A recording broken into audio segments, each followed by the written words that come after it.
Hi guys, నేను Venkatesh from Dubai. So ఈరోజు మనం ముచ్చట్లు ఏంటంటే తనుజ గురించి మాట్లాడుకుందాం. సో తనుజ గురించి ఏంటంటే బిగ్ బాస్ స్టార్టింగ్ నుంచి ఆమె గేమ్ చూస్తూ నాకు అంతలా ఇంట్రెస్ట్ అనిపించకపోయి, ఎందుకంటే గేమ్లో ఓడిపోయినా కూడా ఎమోషనల్ అయిపోతుండే. అండ్ ఈ బంధాలు ఏదైతే ఉందో ఎప్పుడు కూడా బంధాల మధ్యనే ఉంటుండే.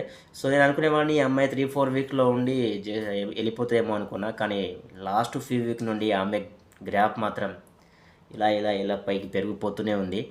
డెఫినెట్లీగా ఈమె నేను లేడీ విన్నర్ అవ్వబోతుంది అని నా సిక్స్త్ సెన్స్ ప్రకారం అనుకుంటున్నా. అండ్ ఈ లాస్ట్ వీకెండ్లో జరిగిన ఎపిసోడ్ సాటర్డే సండే నిజంగా నాకు ఆమె అప్పటి నుంచి ఇంకా ఇంకా ఇంకా హై లెవెల్లో ఎక్స్పెక్టేషన్ పెరిగిపోయింది ఆమె మీద.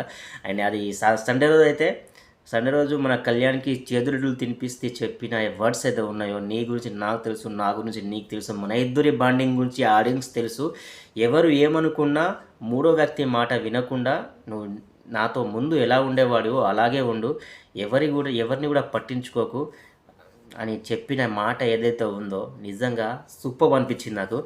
అండ్ నేను ఎప్పుడు కూడా అంతలా ఎమోషనల్ అవ్వాలి బిగ్ బాస్లో.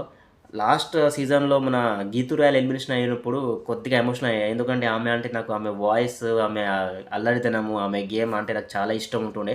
ఆమె ఎలిమినేట్ అయినప్పుడు కొద్దిగా ఫీల్ అయ్యా.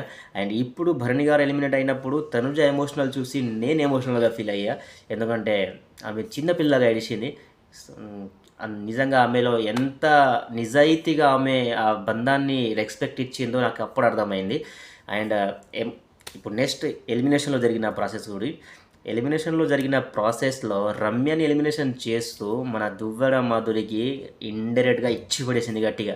రెండు చేతులతో కొడితే చప్పట్లో వస్తుంది కదా, రెండు చేతులతో కొడితే చప్పట్లో వస్తుంది కదా, నేను వన్ చేతితో విజిల్ వేస్తానని చెప్పేసి విజిల్ వేసిన తీరైతే ఉందో సినిమా లెవెల్లో డైలాగ్ అనిపించింది. ఇండైరెక్ట్గా అయితే దువ్వెన మధురికి దువ్వెన లేచిపోయినా నాకైతే సూపర్ అనిపించింది ఆ డైలాగ్ తోటి. తనుజ గ్రాపు ఈ డైలాగ్ తోటి ఇంకా పెరిగిపోయింది. అండ్ ఓటింగ్ పోల్ చూసుకుందాం. ఓటింగ్ పోల్లో చూస్తే మాత్రం తనుజనే టాప్లో ఉంది. సెకండ్ పొజిషన్లో కళ్యాణ్. టాప్ పొజిషన్లో టాప్ 1 టాప్ 2 వీళ్ళిద్దరే ఉంటున్నారు ఎప్పుడు కూడా. సో వీళ్ళు ఎప్పుడైతే ఎలిమినేషన్లో వీళ్ళు వస్తున్నారో top first and top second వీళ్ళే ఉంటున్నారు. అండ్ ఈసారి బాటంలో అయితే మన రాము అండ్ సాయి శ్రీనివాస్ ఉన్నారు. కానీ సాయి శ్రీనివాస్ కంటే రాముకి కొద్దిగా బాగా డిఫరెంట్ ఉంది ఓటింగ్లో. సాయికి 2-3% అట్లా ఓటింగ్ పోల్ అవుతుంటే రాముకి 5-6% ఓటింగ్ పోల్ అవుతుంది. మేబీ ఈసారి వైల్డ్ ఫైర్లోకి వెళ్ళి ఒకళ్ళు ఎలిమినేషన్ అవ్వబోతున్నారని నా సెన్స్ ప్రకారం అనుకుంటున్నా. చూద్దాం ఏమవుతుందో. నాకైతే తెలిసి అనుకుంటున్నా మేబీ సాయి శ్రీనివాస్ ఎలిమినేట్ అవ్వబోతున్నాడు అని. మీకు కూడా అట్లా అనిపిస్తే జస్ట్ నాకు కామెంట్ చేయండి. Thank you so much.